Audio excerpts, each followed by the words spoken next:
verset dans le Coran attire l'attention sur une caractéristique très importante des montagnes, la fonction de prévention des chocs dans la terre. Et nous avons placé des montagnes fermes dans la terre afin qu'elles ne s'ébranlent pas en les entraînant.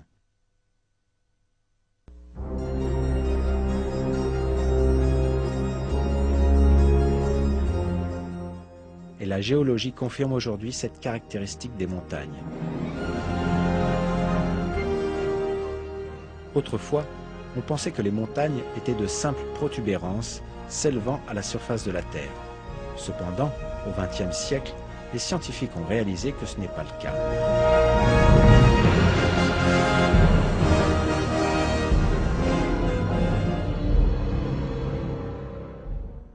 Les parties connues comme étant les racines des montagnes s'étendent aussi profondément que 10 à 15 fois leur propre hauteur. Par exemple, le mont Everest, dont le sommet culmine à environ 9 km au-dessus de la surface de la Terre, possède une racine profonde de plus de 125 km.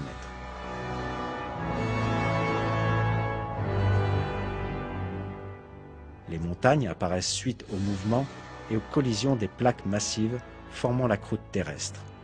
Quand deux plaques entrent en collision, la plus solide glisse sous l'autre, celle du dessus se tord et forme des hauteurs et des montagnes.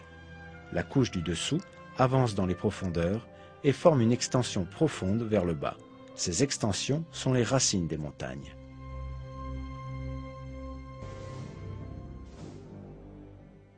Grâce à leurs racines, les montagnes fixent la croûte terrestre.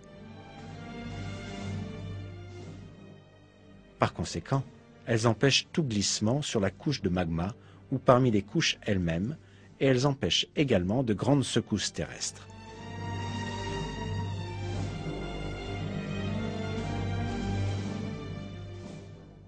Avec ces caractéristiques, les montagnes peuvent être comparées à des clous maintenant des planches de bois ensemble. Dieu nous dit dans le Coran: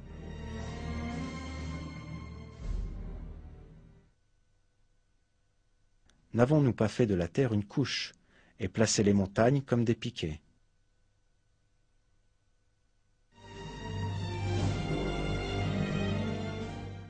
Le fait que cette fonction fût révélée dans le Coran, à une époque où personne ne le savait, est un autre des grands miracles du livre.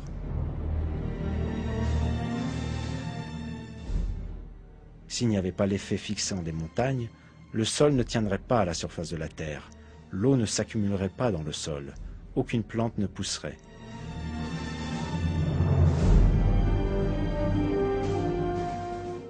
En bref, la vie sur terre serait impossible.